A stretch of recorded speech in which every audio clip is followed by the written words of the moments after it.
Hello everyone. आज हम लोग यूपी डीएलएड सेकंड सेमेस्टर, जिसको हम लोग वीटीसी के नाम से भी जानते हैं, आज हम उसका जो प्रीवियस ईयर के एग्ज़ाम्स था जो 2023 में हुए थे, जो पेपर 3 साइंस का, आज हम उसको सॉल्व करेंगे। इस पेपर को आज हम लोग बहुत अच्छे से सॉल्व करेंगे और बहुत ध्यान से सुनेंगे, क्योंकि क्या होता है कि प्रीवियस ईयर के जो क्वेश्चन पेपर्स होते हैं उसमें से भी क्वेश्चंस रिपीट होते हैं। जैसे कि मैंने देखा कि 2022 के कुछ क्वेश्चन 2023 में रिपीट हुए थे, तो इसका पूरा चांस है कि कुछ 2023 के क्वेश्चन 2024 में भी रिपीट हो सकते हैं। तो आज हम लोग पेपर थर्ड है ये हमारा साइंस का, हम उसको सॉल्व करेंगे बहुत अच्छे तरीके से। साइंस का जो हमारा पेपर होता है ये हमारा 25 नंबर का होता है और इसको करने के लिए हमें 1 घंटा मिलता है सॉल्व करने के लिए। और इसमें क्या होते हैं, इन क्वेश्चनों को 3 तरीके से डिवाइड किया होता है: बहुविकल्पीय क्वेश्चन, अति लघुत्तरीय और लघुत्तरीय प्रश्न। तो सबसे पहले हम लोग करेंगे बहुविकल्पीय क्वेश्चन। तो पहला हमारा जो क्वेश्चन आया था उसमें 2023 में, भारत के पहले अंतरिक्ष यात्री कौन थे? तो इसके ऑप्शन है आर्यभट्ट, बी है राकेश शर्मा और सी है भास्कर और डी है सतीश धवन। इसका राइट आंसर है राकेश शर्मा। भारत के प्रथम और विश्व के 128वें अंतरिक्ष यात्री थे। ये भी आपको याद रखना है, जो राकेश शर्मा है वो विश्व के 128वें अंतरिक्ष यात्री थे और भारत के वो प्रथम थे। दूसरा हमारा क्वेश्चन है, पेट्रोल में कौन सी ऊर्जा होती है? पेट्रोल में यांत्रिक ऊर्जा होती है, विद्युत ऊर्जा होती है, ध्वनि ऊर्जा होती है एवं रासायनिक ऊर्जा होती है। इसका जो राइट आंसर है वो है रासायनिक ऊर्जा। पेट्रोल में रासायनिक ऊर्जा पाई जाती है और पेट्रोल का जो रासायनिक फॉर्मूला है ये भी कभी कभी एग्जाम में पूछा जाता है, इसको भी आपको याद रखना है। पेट्रोल का जो रासायनिक फॉर्मूला है वो है CnH2n+2। ये फॉर्मूला आपको याद रखना है, ये भी एग्जाम्स में कभी कभी पूछा जाता है। अगला हमारा क्वेश्चन है, ये वाला क्वेश्चन क्या है, 2022 में भी रिपीट हुआ है और ये 23 में भी पूछा गया है, तो इसके पूरे चांस है ये 24 में भी पूछा जाए। बल का एसआई मात्रक क्या है? बल का एसआई मात्रक न्यूटन होता है, ये इसका राइट आंसर है। फोर्थ क्वेश्चन है हमारा, केवल जंतु कोशिका में पाया जाता है। अभी तक आपने जंतु कोशिका और पादप कोशिका, 2 कोशिकाओं के बारे में आपने सुना होगा। तो क्या होता है, जो कोशिका के अंदर जो कोशिका पाए जाते हैं कुछ तो सेम होते हैं, जो जंतु कोशिका में भी पाए जाते हैं और पादप कोशिका में भी पाए जाते हैं। तो लेकिन कोई एक जो कोशिकांग होता है, कुछ 1-2 कोशिकांग होते हैं जो जंतु कोशिका में पाए जाते हैं लेकिन पादप कोशिका में नहीं पाए जाते। जैसे फर्स्ट ऑप्शन है हमारा माइटोकॉन्ड्रिया, जो जंतु कोशिका और पादप कोशिका दोनों में पाया जाता है। और सेकंड है हमारा सेंट्रोसोम, लेकिन जो सेंट्रोसोम है ना ये ओनली जंतु कोशिका में ही पाया जाता है। और जो केंद्रक है ये पादप कोशिका में भी पाया जाता है, दोनों में पाया जाता है। और ये कोशिका द्रव्य ये भी दोनों में पाया जाता है। तो इसका राइट आंसर है बी, सेंट्रोसोम। ये वाला जो क्वेश्चन है ये बहुत इंपॉर्टेंट क्वेश्चन है, चूना पत्थर का रासायनिक सूत्र क्या है? ये सीटेट, यूपीटेट एवं पुलिस के एग्जाम्स में ये क्वेश्चन पूछा जाता है कि जो चूना पत्थर का रासायनिक सूत्र क्या है। तो इसके जो ऑप्शन है, फर्स्ट है Na CO3, बी है CaCO3 और सी है CaOH2 और डी है CaO। तो इसका राइट आंसर है CaCO3, ये इसका राइट आंसर है। अब हमारे आते हैं अति लघुत्तरीय प्रश्न। ये भी 1-1 नंबर के होते हैं, अति लघु भी 1 नंबर के होते हैं और बहुविकल्पी भी 1 नंबर के होते हैं और बाकी जो लघु उत्तरीय होते हैं वो 2 नंबर के होते हैं। तो फर्स्ट क्वेश्चन है, वयस्क मनुष्य के शरीर में कितनी अस्थियां पाई जाती हैं? अस्थियां का मतलब होता है हड्डियां, हड्डियां पाई जाती हैं। तो ये वयस्क मनुष्य के शरीर में 206 हड्डियां पाई जाती हैं। ये 1 वर्ड वाले आंसर होते हैं, 1 वर्ड में आप इसका आंसर दे सकते हैं। और 7वां हमारा जो क्वेश्चन है, वसा में घुलनशील किन्हीं 2 विटामिनों का नाम लिखिए। तो वसा में घुलनशील विटामिन कौन कौन से होते हैं? जो विटामिन होती है ना 2 प्रकार की होती हैं, घुलनशील विटामिन और अघुलनशील विटामिन। तो जो वसा में जो घुलनशील विटामिन है A, D, E और K होती हैं। इनमें से आप कोई भी 2 नाम लिख सकते हैं, लेकिन याद आप चारों को कर सकते हो। टीकाकरण क्या होता है? टीकाकरण क्या होता है, जैसे आपने देखा है जो छोटे बच्चे होते हैं जन्म से लेकर 2 साल तक उनको टीकाकरण करवाया जाता है। टीकाकरण किस लिए होता है कि बच्चों जब छोटा बच्चा जब पैदा होता है ना, तो उसकी इम्यूनिटी बहुत वीक होती है, मतलब प्रतिरोधक क्षमता बहुत वीक होती है। तो उस प्रतिरोधक क्षमता को बढ़ाने के लिए टीका करवाया जाता है। तो क्या होता है, किसी बीमारी के विरुद्ध प्रतिरोधक क्षमता विकसित करने के लिए जो दवा पिलाई जाती है या अन्य रूप में दी जाती है, या मतलब इंजेक्शन के थ्रू दी जाती है, तो हम उसको टीका कहते हैं। जैसे क्या था, पुराने समय में बच्चों को बहुत तरह की बीमारियां हो जाती थी, जैसे खसरा, चेचक, बहुत तरह की बीमारियां होती थी, खसरा। तो आजकल क्या हो गया है कि इन सब के ना टीके, बच्चा जब पैदा होता है ना, पैदा होने के टाइम पे ही उनको टीकाकरण कर दिया जाता है, टीका लगा दिया जाता है, जिससे क्या होता है कि आगे चल के उनको, बच्चों को फ्यूचर में इस तरह की बीमारियां ना हो। तो जो टीका लगाया जाता है उसको हम टीका कहते हैं, और इस जो क्रिया होती है टीका लगाने की, इस क्रिया को हम टीकाकरण कहते हैं। जैसे कि अभी आपने, मतलब जो कोरोना हुआ था, कोरोना टाइम पे वैक्सीनेशन हुआ था, टीकाकरण हुआ था, क्योंकि नया वायरस आया था, तो उसके लिए टीकाकरण करवाया गया था। 9वां हमारा क्वेश्चन है, किन्हीं 2 कीट बच्ची पौधों का नाम लिखिए। कीट बच्ची पौधे कौन से होते हैं, जो कीटों को खाते हैं। पहले वो क्या करते हैं, पौधे कीटों को अपनी तरफ आकर्षित करते हैं, और जैसे ही कीट जब उनकी तरफ आकर्षित हो जाता है, तो उस पौधे की बनावट ना कुछ अलग तरह की होती है। जैसे जो पिक्चर प्लांट होता है ना, उसकी बनावट कैसी होती है, कुछ इस तरह की शेप में होता है, और इस पर एक ऐसे ढक्कन जैसे एक पत्ती लगी होती है। जैसे ही कीट यहाँ पे अट्रैक्टिव होता है, जैसे ही आता है अट्रैक्टिव होके, तुरंत ही पत्ती ना इसको ऊपर से कवर कर लेती है। तो इस तरह से क्या होता है, कीटों को भक्षण कर लेते हैं इस तरह के पौधे। तो जो 2 पौधे हैं वो है पिक्चर प्लांट और ड्रोसेरा। 10वां हमारा क्वेश्चन है, किसी तत्व के 2 समस्थानिक परमाणुओं में किसकी संख्या भिन्न होती है। जब कोई तत्व है, उसके 2 समस्थानिक परमाणु हैं, उनमें से क्या होता है, परमाणु कौन कौन से, न्यूट्रॉन, प्रोटॉन, इलेक्ट्रॉन। तो उसमें से किसकी संख्या भिन्न होती है, तो न्यूट्रॉन की संख्या वो भिन्न होती है। चाल किसे कहते हैं और इसका मात्रक क्या है। किसी वस्तु के विस्थापन की दर को हम चाल कहते हैं। और क्या होता है कि कोई एक वस्तु है और ये 2 सिरे हैं, ये पहला ए और बी। जब कोई वस्तु यहाँ से यहाँ तक पहुँचती है, तो ये जो दूरी है, मान चलो ये 5 मीटर दूरी है, 5 मीटर दूरी है, और उसने मतलब 30 मिनट में इसको पूरा कर लिया, 30 सेकंड में उसने पूरा किया इस दूरी को। तो क्या होता है कि किसी वस्तु के द्वारा यहाँ से यहाँ तक तय की गई दूरी, तो जो दूरी तय की गई होती है, दूरी और जो उसमें लगा जो समय, वो उसकी चाल होता है। तो किसी वस्तु के विस्थापन की दर को हम चाल कहते हैं। चाल का सूत्र क्या होता है, चाल का सूत्र होता है दूरी बटे समय। अगर चाल आपको कभी भी निकालनी किसी भी पदार्थ की या किसी भी वस्तु की, तो पहले आपको उसकी दूरी लिखनी होगी और बटे समय। यह एक अदिश राशि होती है, और इसका जो एसआई मात्रक है वो मीटर प्रति सेकंड होता है। ये भी आपको याद रखना है, कभी कभी पूछ लिया जाता है कि जो चाल का एसआई मात्रक क्या है। तो चाल का एसआई मात्रक मीटर प्रति सेकंड है, मीटर प्रति सेकंड होता है। अगला हमारा क्वेश्चन है लघु उत्तरीय प्रश्न। ये 2-2 नंबर के होते हैं, ये 2 नंबर के होते हैं। तो फर्स्ट हमारा जो फर्स्ट क्वेश्चन है, इसका 12वां क्वेश्चन है, मनुष्य के मुख में कितने प्रकार के दांत पाए जाते हैं, उनके नाम और कार्यों को संक्षेप में समझाइए।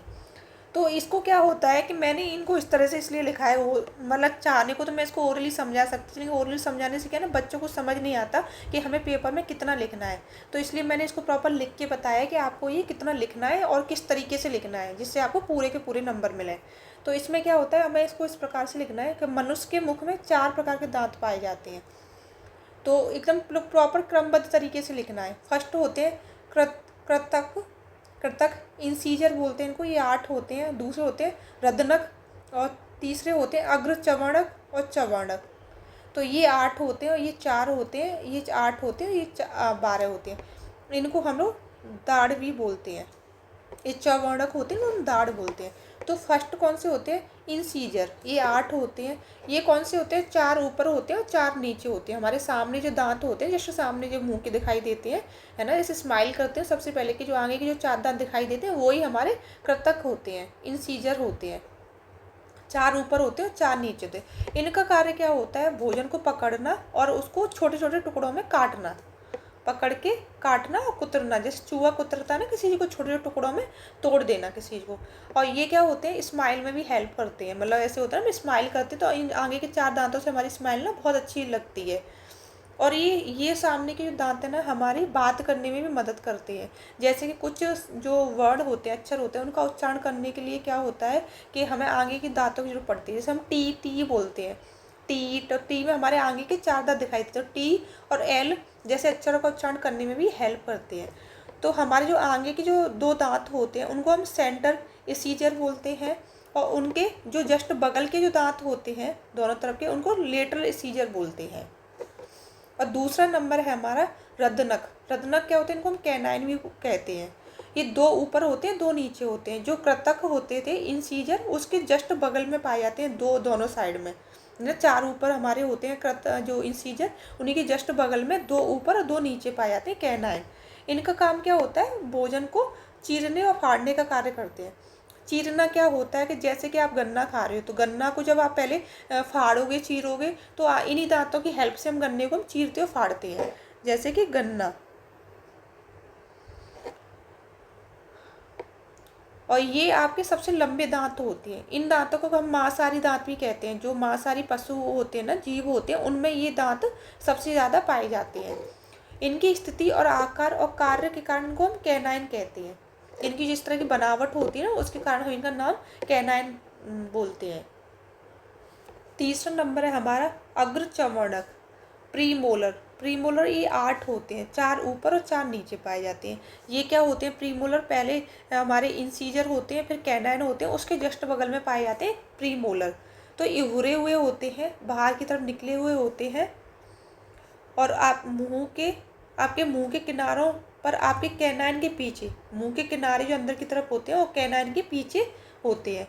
इन्हें बाई कैप्सिड के नाम से भी जाना जाता है। ये भोजन को फाड़ने और कुचलने का काम करते हैं। मतलब भोजन को अच्छे से फाड़ना और उसको एकदम से महीन तरीके से कुचल देना, दबाना, एक तरह से उसका कार्य करते हैं ये। इसके बाद क्या आता है, चौथा नंबर आता है हमारा चर्वणक, मोलर। ये होती है हमारी दाढ़। ये 12 होती है, मतलब 12 होती है, 6 ऊपर और 6 नीचे, है ना। और 3 दोनों तरफ होती है, 3 इधर 3 उधर, मतलब 3 दाई तरफ 3 बाई तरफ, दोनों तरफ पाई जाती हैं।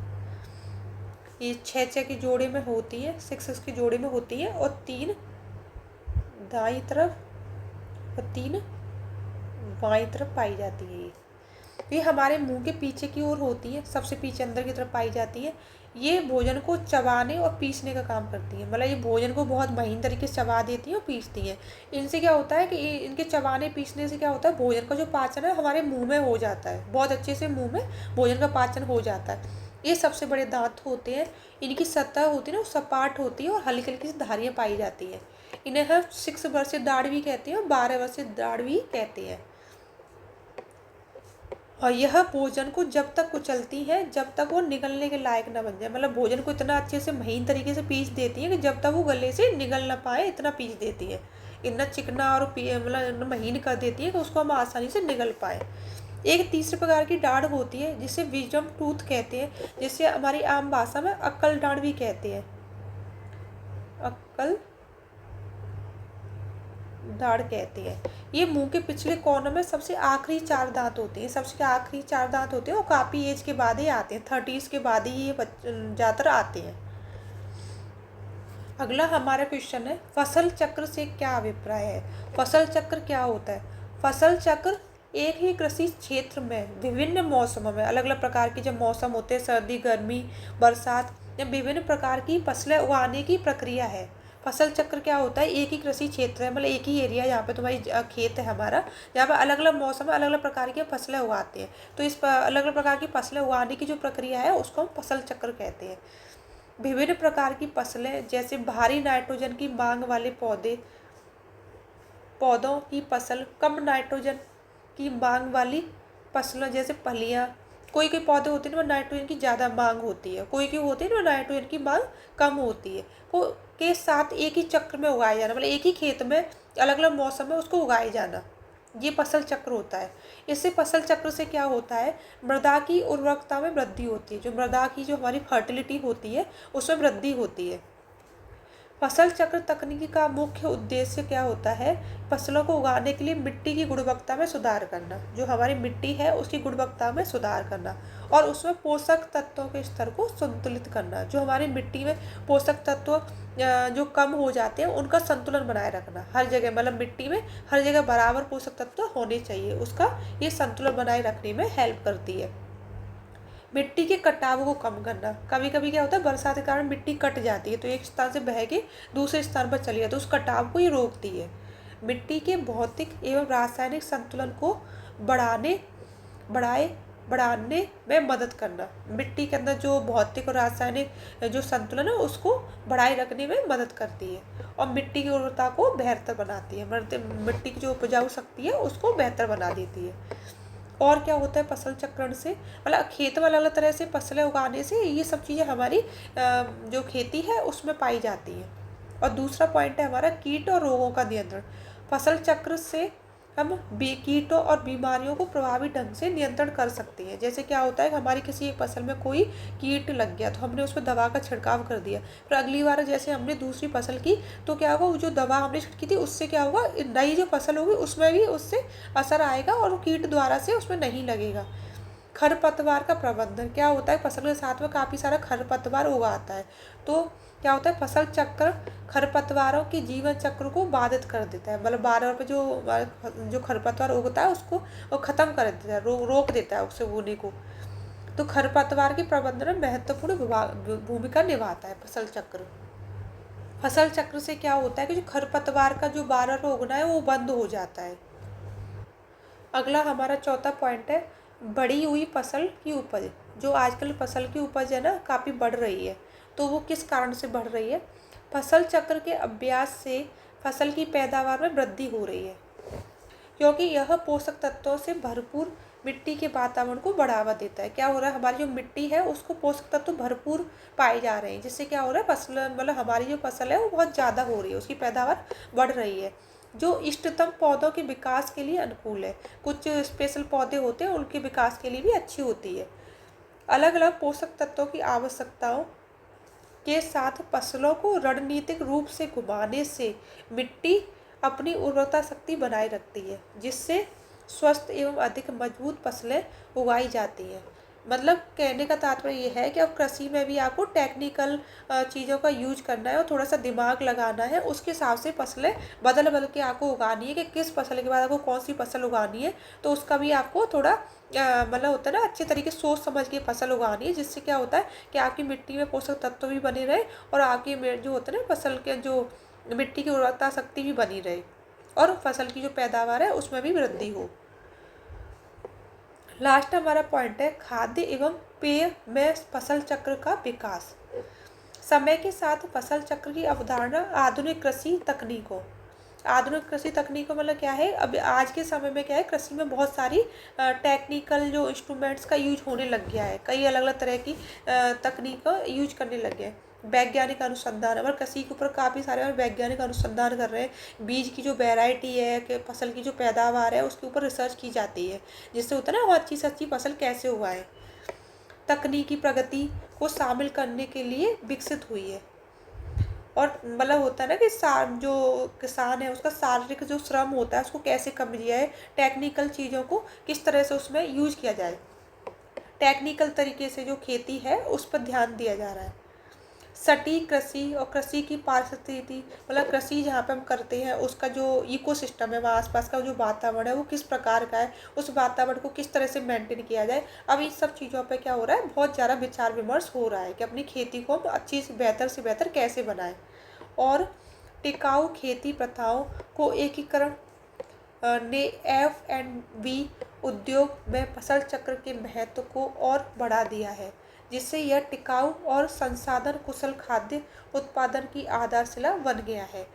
अभी क्या हो रहा है कि जैसे नई नई टेक्निक आ रही है ना कृषि में, तो इससे क्या हो रहा है, कृषि करना और आसान हो रहा है, और लोगों को कृषि करने में क्या हो रहा है, खेती करने में मज़ा आ रहा है। और क्या हो रहा है, लोगों को ना ऐसे जागरूक किया जा रहा है कि आपको फसल में कौन सा बीज डालना है, कब कौन सी चीज़ डालनी है। अभी सब चीज़ों की ना एक प्रॉपर एक एजुकेशन सिस्टम भी बना दिया है कि जैसे होता है ना कि आप कृषि की पूरी आपको नॉलेज दी जाती है, जिसके थ्रू आप अपने कृषि को बहुत कृषि की जो पैदावार है उसको बढ़ा सकते हैं और अच्छी से अच्छी फसल पैदा कर सकते हैं।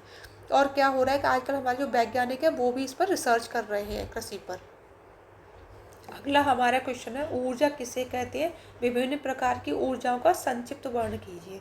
तो कार्य करने की जो क्षमता होती है उसको हम ऊर्जा कहते हैं। किसी वस्तु को गति देने के लिए बल लगाने की जो क्षमता होती है उसको हम ऊर्जा कहते हैं। कोई वस्तु है जिसको हम धक्का देके, जैसे कोई टेबल है वो घर में रखी हुई है, उसको हम धक्का देके एक स्थान से दूसरे स्थान पर पहुंचा देते हैं, तो वो जो हमने उस पर जो बल लगाया वो हमारे अंदर जो ऊर्जा थी उसकी वजह से हमने वो बल लगा पाए, तो उसको हम, जो हमने बल लगाने की जो हमारी क्षमता थी उसको हम ऊर्जा कहते हैं। ऊर्जा वह बल है जो वस्तुओं को गति प्रदान कर देता है। सूर्य पर ऊर्जा पृथ्वी पर सूर्य ऊर्जा का सबसे बड़ा स्रोत है। ये क्वेश्चन भी पूछा जाता है, पृथ्वी पर ऊर्जा का सबसे बड़ा स्रोत क्या है। तो पृथ्वी पर ऊर्जा का सबसे बड़ा स्रोत सूर्य है। ऊर्जा का ऐसा ही मात्रक जूल होता है। ये क्वेश्चन भी इम्पोर्टेंट है, इसको भी आप याद रखना, ये दोनों इम्पोर्टेंट है। ऊर्जा के विभिन्न रूप, ऊर्जा के जो विभिन्न रूप कौन कौन से होते हैं, किस किस रूप में ऊर्जा पाई जाती है। जैसे फर्स्ट होती है यांत्रिक ऊर्जा। यांत्रिक ऊर्जा क्या होती है, यांत्रिक ऊर्जा किसी वस्तु की गति या स्थान द्वारा उत्पादित ऊर्जा होती है। कुल गतिज एवं स्थित ऊर्जा को ही हम यांत्रिक ऊर्जा कहते हैं। गतिज ऊर्जा और स्थित ऊर्जा दोनों को मिला देंगे तो यांत्रिक ऊर्जा बन जाती है। इसके उदाहरण क्या है, यांत्रिक ऊर्जा वाली वस्तुओं में स्थितिज और गतिज ऊर्जा दोनों होती है। क्या होता है, अगर कोई वस्तु ठहरी हुई अवस्था में, अगर कोई टेबल यहाँ पर रखी हुई है तो इस टेबल के अंदर एक स्थिर ऊर्जा पाई जाती है, और इस टेबल को खिसका के हमने इस पॉइंट पे पहुँचा दिया तो अब इसके ऊपर क्या हो, गति ऊर्जा भी इसमें लगी, तो स्थिर ऊर्जा गति ऊर्जा जो मिल जाती है तो वो यांत्रिक ऊर्जा बन जाती है। पहाड़ पर गाड़ी चढ़ाने में स्थिति और गतिज ऊर्जा दोनों होती है। मेज पर पड़ी किताब में स्थिति ऊर्जा होती है। कोई भी वस्तु ठहरी हुई अवस्था में है तो उसके अंदर स्थिति ऊर्जा पाई जाती है। सेकंड हमारा पॉइंट है तापीय ऊर्जा। ऊष्मा या तापीय ऊर्जा दो नेटवर्कों के बीच तापमान परिवर्तन को दर्शाती है। उदाहरण के लिए एक गिलास गर्म चाय आपके आसपास के वातावरण के साथ तापीय ऊर्जा रखती है। क्या होता है कि जैसे कोई गर्म चाय है, गर्म चाय हमारे गिलास को भी गर्म कर देती है, तो क्या होता है कि अगर जैसे होता है ना कि वो वहाँ का उसने गिलास का जो तापमान था ना वो चेंज कर दिया, तो उसमें क्या आ गई, तापीय ऊर्जा पाई गई। परमाणु ऊर्जा, परमाणु नाभिक की परमाणु प्रतिक्रियाओं में परिवर्तन से उत्पन्न होती है। मतलब जब परमाणु जो होते हैं उनके अंदर जो प्रतिक्रियाएं होती हैं, उनके नाभिक के अंदर जो प्रतिक्रियाएं आपस में रिएक्शंस होती है परमाणु के अंदर, तो परमाणु के रिएक्शन से क्या होता है, परमाणु ऊर्जा उत्पन्न होती है। जैसे परमाणु संलयन होना, परमाणु क्षय होना, परमाणु विखंडन होना, परमाणुओं का आपस में जुड़ना, या परमाणुओं का समाप्त होना, या परमाणुओं का टूटना, तो उस समय क्या होता है, परमाणु ऊर्जा निकलती है। अगला हमारा पॉइंट है रासायनिक ऊर्जा। रासायनिक ऊर्जा क्या होती है, जब अणु या परमाणु रासायनिक रूप से प्रतिक्रिया करते हैं, आपस में वो रासायनिक केमिकल रिएक्शन होते हैं उनके अंदर, तो क्या होता है, रासायनिक ऊर्जा कई रूप में उत्पन्न होती है। जैसे बैटरी, इलेक्ट्रोकेमिकल सेल रासायनिक ऊर्जा का सबसे अच्छा उदाहरण है। कभी कभी ये उदाहरण पूछ ली जाती है एग्जाम्स में, क्या पूछा जाता है कि बैटरी के अंदर कौन सी ऊर्जा पाई जाती है, तो बैटरी के अंदर रासायनिक ऊर्जा पाई जाती है। इसलिए मैंने इन उदाहरणों को इनके अंदर ऐड किया है। अगला हमारा पॉइंट है विद्युत चुम्बकीय ऊर्जा। विद्युत चुम्बकीय ऊर्जा कौन सी होती है, यह विद्युत चुम्बकीय ऊर्जा तरंगों या प्रकाश से उत्पन्न ऊर्जा का एक रूप है। प्रकाश की जो तरंगें होती हैं प्रकाश से उत्पन्न होती है मुख्यतः, और ये का रूप है जैसे रेडियो, एक्सरे, गामा किरणें, परावैंगनी किरणें। जैसे आपने सुना है परावैंगनी किरणें, जैसे यूवी रेज भी बोलते हैं। तो यूवी रेज किससे उत्पन्न होती है, जो सूर्य है, सूर्य का जो प्रकाश है उसी के अंदर पाई जाती है यूवी रेज। तो ये जो होती है विद्युत चुम्बकीय ऊर्जा क्या होती है, प्रकाश से उत्पन्न होती है। और माइक्रोवेव, ईवी, ईएम ऊर्जा के सबसे आम उदाहरण है। ये उदाहरण मोस्टली पूछे जाते हैं कि रेडियो और एक्सरे और गामा किरणें जो होती हैं उनमें कौन सी ऊर्जा पाई जाती है, तो आपको पता होना चाहिए कि इनमें विद्युत चुम्बकीय ऊर्जा पाई जाती है। ध्वनि ऊर्जा क्या होती है, ध्वनि एक प्रकार की ऊर्जा है जिसे प्रसारित होने के लिए किसी न किसी माध्यम की जरूरत होती है। तो इनको हवा, वस्तु आदि जैसे माध्यमों की आवश्यकता होती है, तभी हम ध्वनि को सुन पाते हैं और तभी ध्वनि उत्पन्न होती है। उदाहरण के जब हम एक दूसरे से बात करते हैं तो ध्वनि ऊर्जा उत्पन्न होती है। ध्वनि को हमेशा एक माध्यम की जरूरत होती है, बिना माध्यम के आप कभी ध्वनि सुन ही नहीं सकते। गुरुत्वाकर्षण ऊर्जा। गुरुत्वाकर्षण ऊर्जा दो कणों के बीच आकर्षण की सबसे महत्वपूर्ण शक्ति है। अगर दो कण हैं, उनके अंदर उनके बीच में एक आकर्षण हो रहा है, जैसे किसी बॉल को हमने ऊपर उछाला, वो लौट के नीचे आ रही है, तो हमारी जो पृथ्वी है उसमें गुरुत्वाकर्षण ऊर्जा पाई जाती है। उदाहरण है ऐसा, गुरुत्वाकर्षण ऊर्जा के कारण पृथ्वी में वायुमंडल की उपस्थिति है। मतलब जो हमारा वायुमंडल में जो ग्रह अपने अपने स्थान पे हैं और वो चक्र जो होता है परिक्रमा लगाते एक दूसरे की, तो गुरुत्वाकर्षण ऊर्जा के कारण ही करते हैं। गतिज ऊर्जा, वह ऊर्जा जो गति के कारण उत्पन्न होती है उसको हम गति ऊर्जा कहते हैं। जब कोई बच्चा झूले पर बैठा है तो हमेशा उसमें गति ऊर्जा होती है, चाहे झूला ऊपर ऊपर की ओर जाए या आगे पीछे कहीं पर हो, उसमें हमेशा गति ऊर्जा पाई जाती है। स्थिति ऊर्जा क्या होती है? विश्राम विश्राम के कारण होने वाली ऊर्जा होती है। विश्राम मतलब आप आराम से अपनी एक जगह पर बैठे हो तो उसमें आप स्थिति ऊर्जा है। जब एक गेंद को शिखर बिंदु पर आकाश की ओर फेंकते हैं तो गेंद स्थिति ऊर्जा अपने अधिकतम बिंदु तक पहुंच जाती है। उसके बाद गेंद गतिज ऊर्जा में परिवर्तित हो जाती है और नीचे गिरने लगती है। अगला हमारा क्वेश्चन है, माइटोकॉन्ड्रिया को कोशिका का ऊर्जा गृह क्यों कहते हैं? मतलब जो माइटोकॉन्ड्रिया है उसको कोशिका का पावर हाउस क्यों कहते हैं? इसको हम लोग पावर हाउस बोलते हैं इंग्लिश में। तो माइटोकॉन्ड्रिया क्या होता है? माइटोकॉन्ड्रिया में ऑक्सीकारक एंजाइम पाए जाते हैं। क्या होता है? इसके अंदर ऑक्सीकारक एंजाइम होते हैं जो क्या करते हैं, जो भोजन का ऑक्सीकरण द्वारा ऊर्जा उत्पादन के लिए उत्तरदायी होते हैं। क्या करते हैं? भोजन का ऑक्सीकरण करके उसमें से ऊर्जा उत्पन्न करते हैं। यह उत्पादित ऊर्जा कोशिका द्वारा प्रयोग की जाती है। क्या होता है? जब भोजन का ऑक्सीकरण कर देते हैं तो उससे ऊर्जा निकलती है। उस ऊर्जा को जो कोशिका की जो अदर एक्टिविटीज होती है उसके लिए हेल्प होती है, इसलिए इसे हम कोशिका का ऊर्जा गृह कहते हैं। यह कोशिका की चयापचय जो मेटाबॉलिज्म की गतिविधियाँ उनको नियंत्रण करती है। कोशिका के विभाजन में भी सहायक होती है। जो जो ऊर्जा निकलती है ना जो माइटोकॉन्ड्रिया की, तो ये कोशिका विभाजन में भी सहायक होती है। रासायनिक प्रक्रियाओं की एक श्रृंखला का उपयोग करते हुए माइटोकॉन्ड्रिया ग्लूकोज को एडेनोसिन ट्राइफॉस्फेट में परिवर्तित कर देता है। क्या होता है? कुछ केमिकल रिएक्शंस होती हैं उसके द्वारा क्या होता है, माइटोकॉन्ड्रिया ग्लूकोज को एटीपी में बदल देता है और एक ऊर्जा अणु जो कई अन्य सेलुलर कार्यों को शक्ति देता है। जो एटीपी का जो एक अणु होता है उससे कई वो जो होता है ना कोशिका के सेलुलर कोशिका के कार्यों को शक्ति मिलती है। तो ये एडेनोसिन ट्राइफॉस्फेट की फुल फॉर्म होती है। जो होता है ना शॉर्ट में ये पूछा एटीपी क्या है? एटीपी की फुल फॉर्म होती है एडेनोसिन ट्राइफॉस्फेट। ये भी आपको याद रखना है, एटीपी की फुल फॉर्म। ये भी क्वेश्चन पूछा जाता है। माइटोकॉन्ड्रिया क्या होता है? माइटोकॉन्ड्रिया एक दोहरी झिल्ली होती है। माइटोकॉन्ड्रिया में क्या होता है? डबल मेम्ब्रेन पाई जाती है। यह एक कोशिकांग है, सेल ऑर्गन होता है। ये दोनों में पाया जाता है, पादप कोशिका में पाया जाता है और जंतु कोशिका में भी पाया जाता है। जो कोशिका के कोशिका द्रव्य में पाया जाता है, जो कोशिका के अंदर लिक्विड भरा रहता है, इसको हम साइटोप्लाज्म बोलते हैं, उसके अंदर ये मौजूद रहता है। और जिसमें क्या होता है, आनुवांशिक पदार्थ और राइबोसोम होते हैं। आनुवांशिक पदार्थ क्या होता है? जेनेटिक मटेरियल होता है, जैसे आरएनए, डीएनए और जो केंद्रक होता है वो इसमें पाया जाता है। यह एटीपी कोशिकाओं की ऊर्जा मुद्रा के रूप में कार्य करता है। जो एटीपी कोशिका होती है उनके लिए ऊर्जा के रूप में कार्य करता है, जिसके कारण क्या होता है, पूरी कोशिका और शरीर को ऊर्जा मिलती रहती है।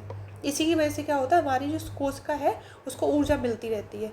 इस प्रकार माइटोकॉन्ड्रिया को कोशिका का पावर हाउस कहते हैं।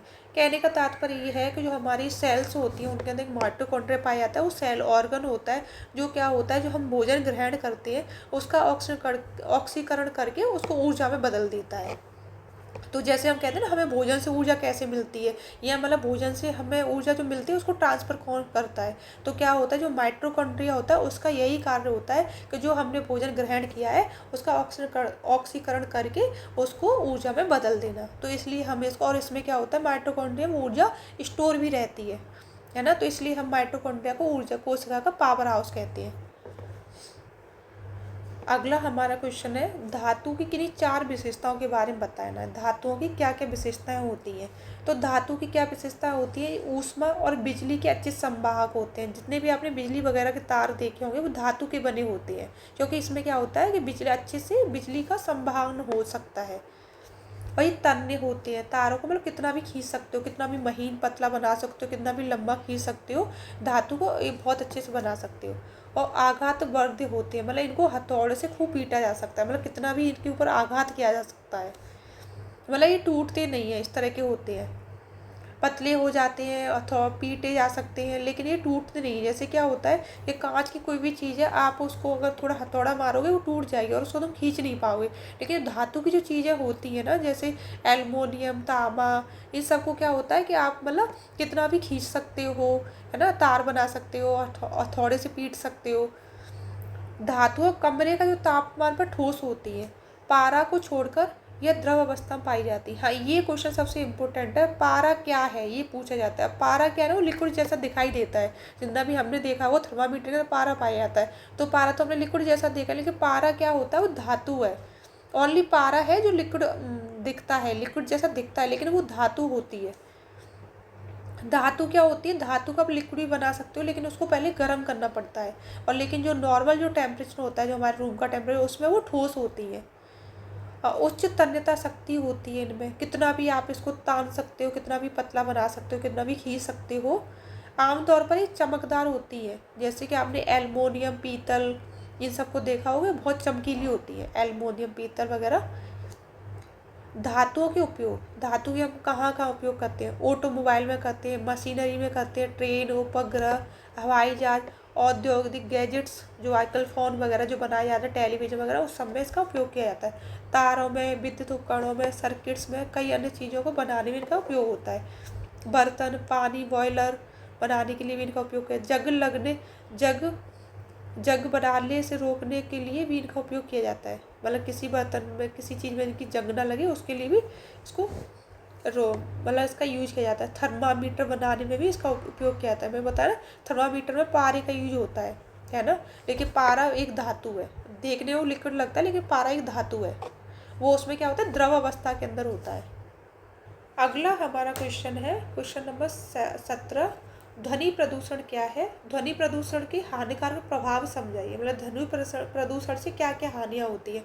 ये जो प्रभाव है इनको तो आप अपने हिसाब से भी लिख सकते हो, इनको कोई याद करने की समय की जरूरत नहीं है, पर फिर भी मैं एक बार बता देती हूँ क्या क्या हानियाँ होती हैं। उच्च रक्तचाप क्या होता है, हमारा बीपी हाई हो जाता है। जब कहीं पे बहुत तेज लाउड म्यूजिक बज रहा होता है, तो कभी कभी क्या होता है, हमें इरिटेशन होने लगती है। इरिटेशन की वजह से क्या होता है, हमारा बीपी हाई होने लगता है, बहरापन हो जाता है। ज़्यादा हाई म्यूजिक रहने से क्या होता है कि कभी कभी हमारे कानों में प्रॉब्लम्स हो जाती है।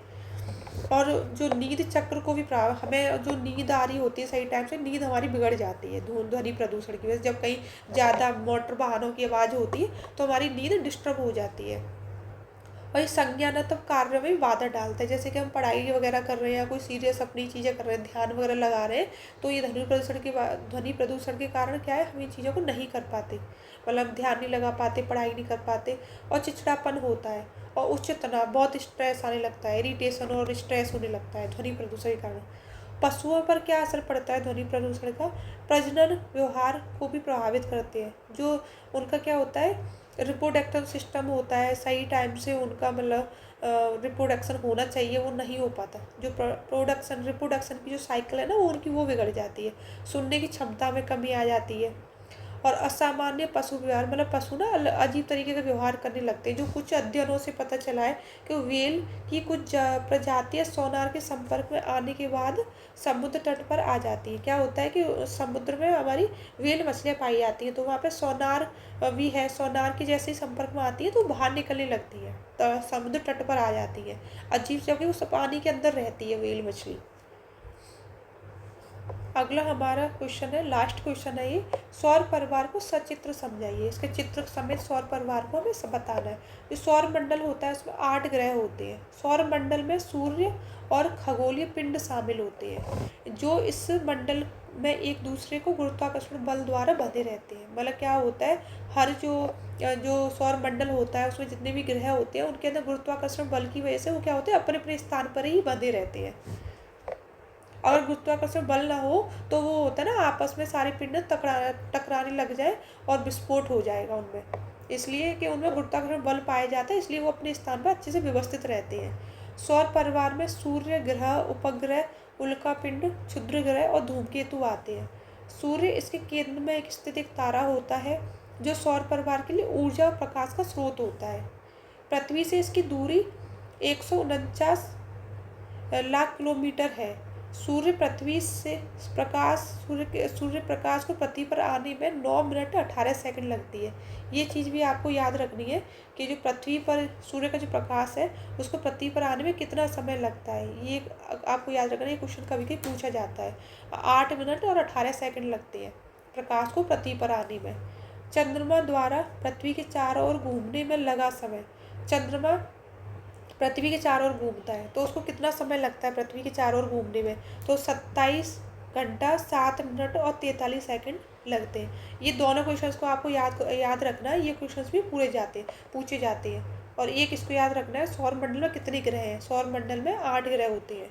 तो वो 8 ग्रह कौन कौन से होते हैं। फर्स्ट हमारा है बुध, जो सूर्य के सबसे निकट होता है। बीच सेंटर में क्या होता है, सूर्य होता है सेंटर में, और बाकी उसके बाद ही सारे ग्रह आते हैं। सूर्य के सबसे निकट कौन सा होता है, सबसे निकट और सबसे छोटा ग्रह होता है बुध। बुध के बाद आता है शुक्र, सौर मंडल का सबसे चमकीला होता है और पृथ्वी के सबसे निकटतम होता है। ये सबसे चमकीला होता है। और इसके बाद आता है पृथ्वी, और पृथ्वी के तो निकटतम, इसके बाद पृथ्वी है तो पृथ्वी के सबसे नज़दीक होता है। ये बुध के नज़दीक नहीं होता है, पृथ्वी के नज़दीक होता है। और पृथ्वी सौर मंडल का एकमात्र मात्र जीवन युक्त ग्रह है। मतलब एक ऐसा ग्रह है जिस पर जीवन संभव है। अपने अक्ष पर पश्चिम से पूरब घूमता है। ये भी आपको याद रखना है कैसे घूमता है। नॉर्थ से ईस्ट घूमता है, नॉर्थ से ईस्ट घूमता है। जो पृथ्वी अपने अक्ष पर कैसे घूमती है, नॉर्थ से ईस्ट घूमती है। और चौथा है हमारा मंगल। यह आयरन ऑक्साइड की अधिकता के कारण इसको लाल ग्रह भी कहते हैं। जैसे आपने सुना होगा मंगल पर हमारे वैज्ञानिक गए थे तो वहाँ पर उन्होंने बताया था वहाँ की जो मिट्टी थी वो रेड कलर की थी। और वो रेड कलर की किस वजह से थी, आयरन ऑक्साइड की वजह से। ये आपको याद रखना है कि जो लाल ग्रह है वो लाल क्यों है, तो वहाँ पे क्या होता है, आयरन ऑक्साइड ज़्यादा अधिक मात्रा में पाया जाता है, इसलिए वो लाल ग्रह है। और लाल ग्रह कौन सा है, मंगल है। ये भी आपको याद रखना है।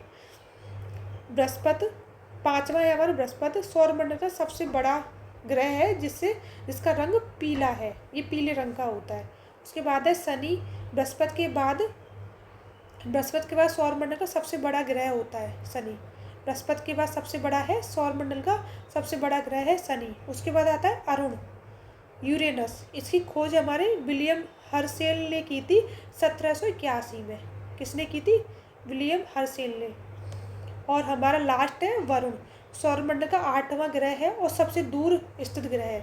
मैंने इस वीडियो के अंदर खाली जो इम्पोर्टेंट जो टॉपिक है, इम्पोर्टेंट जो क्वेश्चंस हैं जो पेपर्स में पूछे जाते हैं, कॉम्पिटिटिव एग्जाम में पूछे जाते हैं और आपके डीएलएड के एग्जाम में भी बहुविकल्पीय शॉर्ट क्वेश्चन के रूप में पूछे जाते हैं। मैंने उन्हीं चीज़ों को इसमें वीडियो के अंदर ऐड किया है, कोई भी फालतू की चीज़ ऐड नहीं की। अगर इस वीडियो को आप ध्यान से सुन लोगे तो आपके बहुत सारे क्वेश्चन तैयार हो जाएंगे। इसके बाद हम लोग सौर परिवार का जो सौर मंडल का जो डायग्राम है हम उसको अंडरस्टैंड करेंगे। ये देखिए सबसे इसके बीच में क्या है, ये सूर्य है हमारा, सूर्य है सबसे सेंटर में। अब सूर्य के नज़दीक कौन सा ग्रह है, ये है हमारा बुध ग्रह, सबसे नज़दीक है। बुध के बाद आ रहा है हमारा शुक्र है ये। और शुक्र के बाद कौन सा आता है, पृथ्वी। आपको पता है पृथ्वी सूर्य के चक्कर लगाती है। और पृथ्वी के बाद क्या आता है हमारा, मंगल। पृथ्वी के बाद हमारा मंगल ग्रह आता है। और मंगल के बाद आता है हमारा बृहस्पति, जिसको पीला ग्रह कहते हैं, ये पीला होता है। और मंगल लाल होता है, ये आपको याद रखना है। और पृथ्वी के जो नज़दीक है वो कौन सा है, शुक्र होता है। बृहस्पति के बाद कौन सा आता है हमारा, शनि आता है। शनि सबसे बड़ा ग्रह है, ये बड़ा ग्रह है शनि। और शनि के बाद आता है यूरेनस आता है। और उसके बाद आता है हमारा नेपच्यून। ये हमारा सौर परिवार का डायग्राम है। डायग्राम को आप अच्छे से याद कर लेना। ये डायग्राम आपको बनाना पड़ेगा, अगर आपके पेपर में पूछा जाता है, सचित्र लिखा हुआ है तो आपको ये डायग्राम बनाना पड़ेगा। Thank you so much watching this video. अगर आपको वीडियो पसंद आता है तो वीडियो को लाइक करें एंड शेयर करें और चैनल को सब्सक्राइब करें।